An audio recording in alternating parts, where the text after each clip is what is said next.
Okay, so this presentation is basically how I got my start in cybersecurity, in IT in general, how I ended up finally working in a SOC.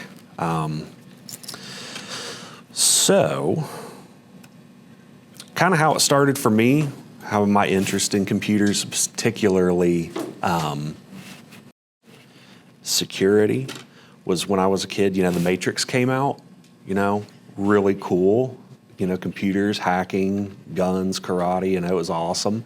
And I was like, man, how can I get good at computers like that? Because that's how it works. Right? Yeah, how do I get plugged in,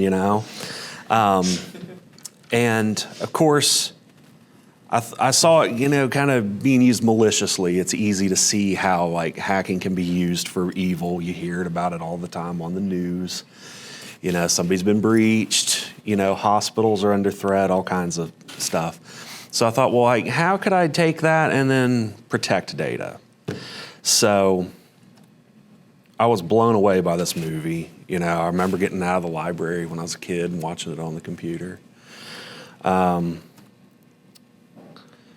then the next thing that kind of influenced me was video games. So of course, a lot of us in here played video games. Uplink, you know it? Hey, nice. I wish I had little prizes or something to throw out, for that, because nobody ever knows what I'm talking about when I mention that. So a friend of mine gave me a copy of the game Uplink Hacker Elite, and I was blown away. I was like, man, this is awesome, hacking into stuff. Of course, it was a game, so it was pretty easy, You didn't have to know the OSI model. You didn't have to know IP addressing, subnetting, and all that. You just point and click. So it made me curious even more of how does hacking work in the real world? Okay, I'm seeing a video game lay it out for me, but how does this work in real life? Is it really that simple, or is it way more complicated? And again, the question brought me back to, how can I protect the data? How can I use this knowledge that the bad guys know to secure a network? How would somebody kind of counter that offense? And there is a thumbnail for that awesome game. Love it. You can find it on Steam for $10 if anyone wants it. His YouTube channel is sponsored by. Yeah. Sponsored by. Yeah. I'll just say that I'm in no way affiliated with any of these, but. Blink is such a good game. I played it when I was younger, so I don't remember much of it, but I remember it was fun. Perfect. That's awesome. Didn't that make you feel old? Oh, yeah. You see, mentally, I'm neurodivergent, so mentally I'm still 17, so, Aren't we all? Yeah, that's the best way to be, right? Yeah. So kind of starting out, I had all these interests. I'm seeing video games, I'm seeing movies, I'm really into it, but I don't know anything about computers other than how to turn it on, install a game on it. It seemed way too complicated. It felt very overwhelming. I had no idea where to start. And like I said, I just knew how to install a game, play it, turn it off, whatever. Very basic, had no idea. So it kind of fell to the back burner. I started working other jobs. I was a maintenance guy for years, apartment maintenance. I was digging ditches and moving refrigerators. So finally, I came here to Mountwest. And when I started out, started out in the criminal justice program. And, very justice-oriented. I want to catch bad guys. And as I moved further through the program, I was actually in John's digital forensics intro class, and I learned about digital forensics, and I was really blown away by that as well. The fact that you could dig into a computer or mobile device and find artifacts related to crimes that were committed.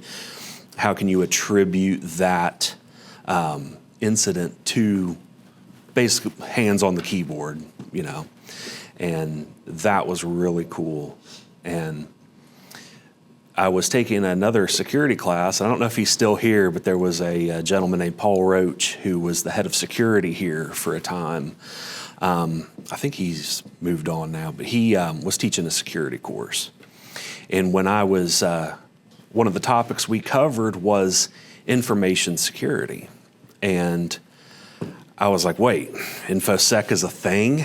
That, you can get a whole career just, protecting data. Like I can do that, I don't have to just reset passwords and, troubleshoot why my Outlook isn't working because they're Why I using. can't print. Yeah. Yeah, it's never working, and then I come to find out they're using Office 2010 and it's not supported anymore, and they act like I'm repoing their car when I tell them they can't have it. Yeah, so that kind of bridged the gap, wink, bridged the gap from information security to, criminal justice and information security. So now I realize I can blend my two interests, computer security, ethical hacking, with protecting data in the real world. So this was great. I had a great idea of where I wanted to go career-wise now, but again, I wasn't very, I didn't know where to start with computers, I ran into that issue yet again. So now I need help. What do I do? Because I graduated my criminal justice degree, and I knew what I wanted to do, but I didn't have the technical knowledge base. So the only person I knew at the time on the second floor was Kim Copley, and I went up. She had taught my IT 101 class, and so I found her one day out of her classroom, and I was like, hey, can you help me get into computers? I don't know what to do. And she let me know about the fast track program that was just starting up. So I applied for that, and I got accepted. Yep. And that's where I met Scott and Patrick. And the rest is history on that one. We had a... With the fast track program. Yeah, it was the fast track program. It was awesome. And we learned everything there was to know about computers from the ground up, A+ level to Cisco networking to Windows administration. Microsoft stuff. Yeah, all Microsoft in the course of 15 months. So, And some database stuff thrown in there. yeah. Yeah, we learned about Microsoft Access and everything.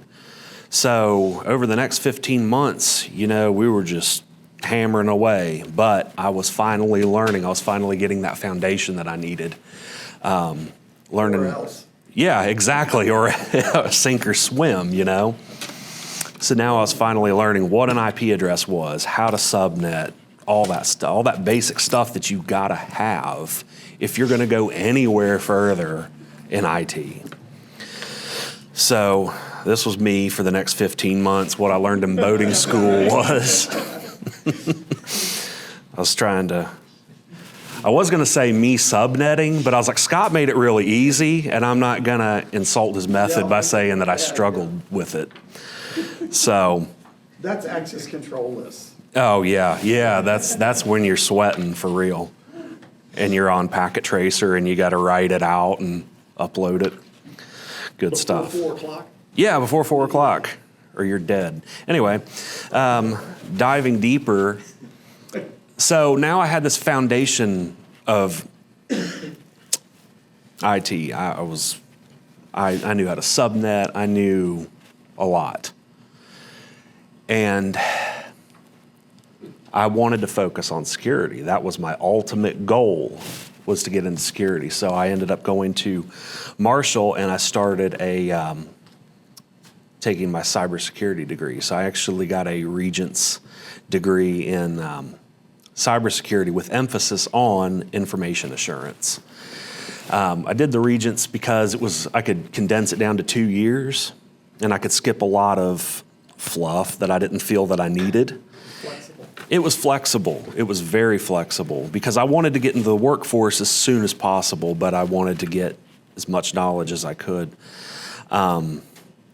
So, I was taking John's digital forensics classes in there. Bill Gardner, I was taking his security courses. I was learning a lot, finally knew how to hack, finally knew how ethical hacking worked. Got to play with Kali Linux and all that good stuff, you know.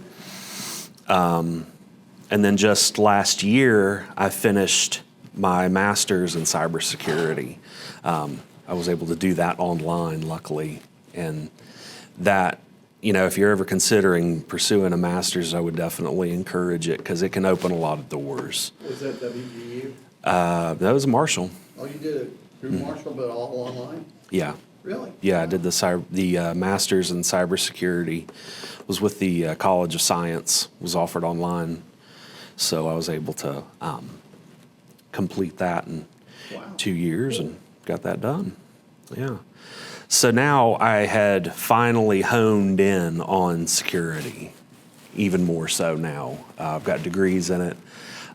They used a really cool program there. It was called the Cyberbit IT range. Yeah. And okay, so you know it, yeah. Really cool tool. You probably end up messing with it at some point. And We've got something similar to that through EC Council for Ethical Hacker. okay, They've got a cyber IT range that we can subscribe to. cool. Yeah. They got a ton of stuff. Yeah. It's not just Ethical Hacker. They've got all kinds of stuff. Yeah. That's the best way. Anything you can do hands-on is the best way to learn. So I got all of this, I got my degrees and everything. It's time to get into the workforce. You know, I'd already was working in IT when I was working on the master's. I had been working at Alpha since like 2019 at that point. So I was in the workforce, spent 5 years on the help desk. I had a great time. It was awesome. Loved being on help desk. Turning off the monitor surprisingly does not turn off the computer, come to find out. As I had to explain many times. So how do they work when the power's out? Oh yeah, I don't know. Right. Yeah, you don't even want to be around the building at that point, you know. When the COVID happened. The COVID. Sorry, are you from the past? Yeah. You got to remember, I'm a redneck from Wayne County. So when the COVID happened, I was helping the teachers at the grade school, at Sacred Heart Grade School, and they were trying to remote teach the kids, but the internet was so slow, it just didn't work. It was impossible. And many teachers came up to me and said, well, can you just make the internet faster? Yeah, can you do that? And I was like, if I could make the internet faster, I wouldn't be working here on the help desk. You know, I would be a network engineer somewhere making a lot of money. So yeah, it's great to start out with help desk. You learn a lot of stuff. You have to. You really do. You know, and everybody wants to, and even when I was starting out, I wanted to skip it. I didn't want to do help desk. I wanted to get right into the cool stuff, but you've got to start off there, at least for a little while, to learn the ropes, to learn different technologies, and just broaden your experience. That's how you get it. You know, you got to embrace the suck, as some people have told us.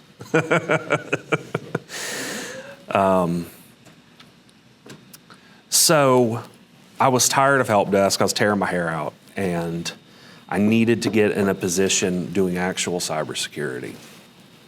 I had all these degrees. I had all this third-party books, Udemy courses, stuff. And the hair. And the hair, Yeah, you don't want the beard. Yeah, I don't want to rip my beard. I know, it happens. Yeah, you hurt your forehead from hitting on the wall so many times, you know. So I needed to get out of it. I was going nuts. And I applied to the state of West Virginia's Office of Technology. They had an opening for a security position. So I thought, perfect. I had just gotten my master's. I was like, this has got to help me, you know. And I applied. Interview. They have jobs posted up on the state website, right? They do. So if you're In case. ever interested in that, you can go to their website. I don't think it's Department of Personnel. you can go to the Office of Technology, just Google Office Technology, and you can find open positions. They're posting vacancies all the time. So you can definitely throw your hat in and give it a shot. So a few months went by. I didn't think I got the job. I felt the interview went really well. And I had just kind of forgotten about it. 4 months later, I got a call back and said that I got the job. So I was like, perfect. So I finally ran away from the help desk and got where I wanted to be, finally. So my current role, I got trained on next-gen firewalls, so like Palo Alto firewalls. And man, you could teach an entire college course on nothing but Palo Alto firewalls. And everybody I've talked to knows exactly what I mean. They're very, very good. You can get so granular with how you analyze the traffic coming into networks, applications. I mean, you can filter out as far as you want to go, really.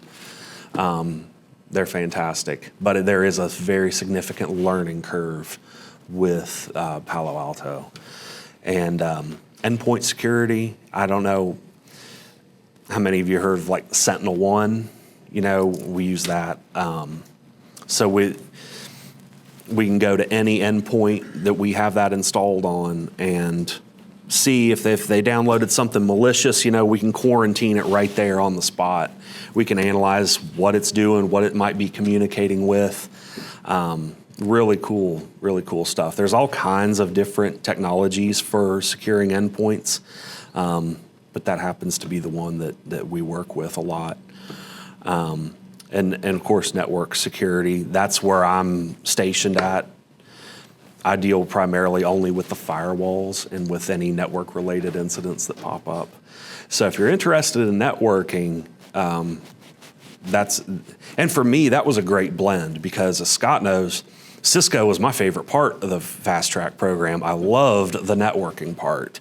And this kind of blends networking and security. So it kind of helped me focus more on a specialty within cybersecurity. So I kind of felt like network security was my niche, so to speak. So Y'all work with the feds and stuff too, right? Mm-hmm. Sometimes, yeah. Yeah, we're just waiting for something crazy to happen and see, you know. Unfortunately, yeah. So this is me at work. I just type stuff and, you know, I have a hoodie I wear and a Vendetta mask. Then I say I'm in. Yeah. I type really fast and I say I'm in. Did you buy the hoodie or did somebody else got you? No, I had to get it myself. You know, they won't. Yeah, they don't hook. No freebies, man. No freebies.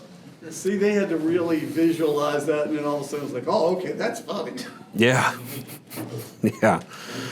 It's pretty accurate. Yeah. You know, if you type fast enough on your keyboard, You can break into it. binary code really does rain down by your head. So you should try it. Turn the lights off, put your hood up, you know.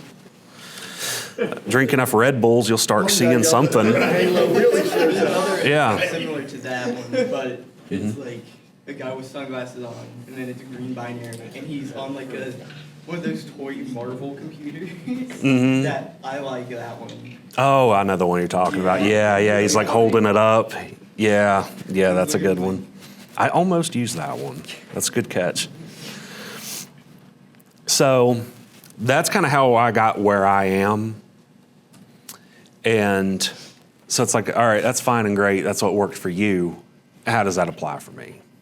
And this is I'm going to share the resources that I used to help me kind of walk the walk, talk the talk, you know, because when you're talking to a hiring manager, you know, they're going to suss you out real quick if you know what you're talking about or not, you know, because now you're mixing it up with the real IT guys who know what they're talking about, and they're going to ask you questions and they're going to know immediately if you know what you're talking about. When it came to security, I needed to do both. I needed to walk the walk, talk the talk. How I did that was I used these resources like Hack the Box, I'm sure some of you probably heard about that. You can basically make an account on there. Used to, you had to hack your way into the site just to make an account. It was really cool. Now they've watered it down for people. You can just go on and make an account. Everybody's too lazy. Yeah, nobody wants to put the work in, which I thought was cool. It kind of weeded out, Yeah. who was serious about it. But they have intentionally vulnerable machines for you to try and break into and kind of learn how that works. Test different methodologies, different tools, things like that. It's really cool. You really do feel like you're, kind of doing a black box pen test. You don't know what's working. You got to port scan that machine. You got to see what you can do to compromise it. Try Hack Me is very similar. Again, with the machines, they do have like online labs for you to access. They do hold your hand quite a bit, which is excellent. When you're starting out, they can kind of show you they have different modules on Try Hack Me. So if you're more interested in network security, they have an entire course based on network security, the tools associated with it, machines that you can practice what you've learned, reinforce what you've learned. There is a lot of content on Try Hack Me, and I would definitely, if you're interested in cybersecurity, would definitely check that out. No Starch Press, they have a lot of great tech books out there, and I'm a big reader myself. So I definitely encourage picking up as many books as you can. They're kind of expensive, but my hack for that is get on Humble Bundle, and for like $20, you can get like 40 books sometimes. You can start your entire IT library. Oh, yeah, you should see the external hard drive I have of nothing but books I've gotten off of there. Really can get a ton of books from that. Yeah. So I would definitely look into that as well. And it's not just security stuff. They have a lot of books about programming, Python, all kinds of things. If you're more interested in coding and development rather than security, they're still a great resource. And not only that, they'll have like different levels of bundle. Like they'll say if you want 3 books for $5, you can do this level. And then, you can bump it up until where you end up at the 40-book level, Yeah, you can be everything. You can be a psycho collector like me and have all kinds. You can choose what you want. Yeah. And then the last one's like Udemy. And again, like the Humble Bundle, sometimes Udemy has a lot of deals going on. So you could get a course that's usually $90 for like 10 or 12. They have a lot of ethical hacking and even SOC-related career paths. So there's all kinds of videos and courses about getting into the industry. I use that a lot. I learned malware analysis from Udemy, and you can really pick up a lot of stuff. And I think that's what's going to set you apart from everybody else. If you can come in and say, yeah, I went on Udemy and I taught myself malware analysis, and I know what this tool is, and I know what Splunk is, you can make a better impression on that hiring manager, set yourself apart from a flood of other applicants. Because that's what I did. When I interviewed for the state, there was a lot of applicants chasing that job. There was only 2 positions being offered. And I was able to talk the talk. Not only did I have a master's degree, but I had all of this third-party knowledge that I had gotten myself. And I think that's what got me the job. And I think if you're serious about it, that's the best way to go about it. So, like hacking, persistence is key. I would encourage you to pursue education in every form. Chase certs, get as many certifications as you can. Some people say it's a waste of time, too expensive. I think the more you can set yourself apart, the better off you are. Yep, you never know what will get you hired. Exactly, So collect them along the way. Yeah, get them as you can. If you're working a help desk, I know places like Alpha, a lot of those companies will pay to get your cert. Yes. Get it. Keep improving. Never stop. Don't stop stopping. And you can't get hacked if you're the one hacking the hackers. So, you know, don't get ready, stay ready, and you'll make it. You'll be all right. Woo! Thank you.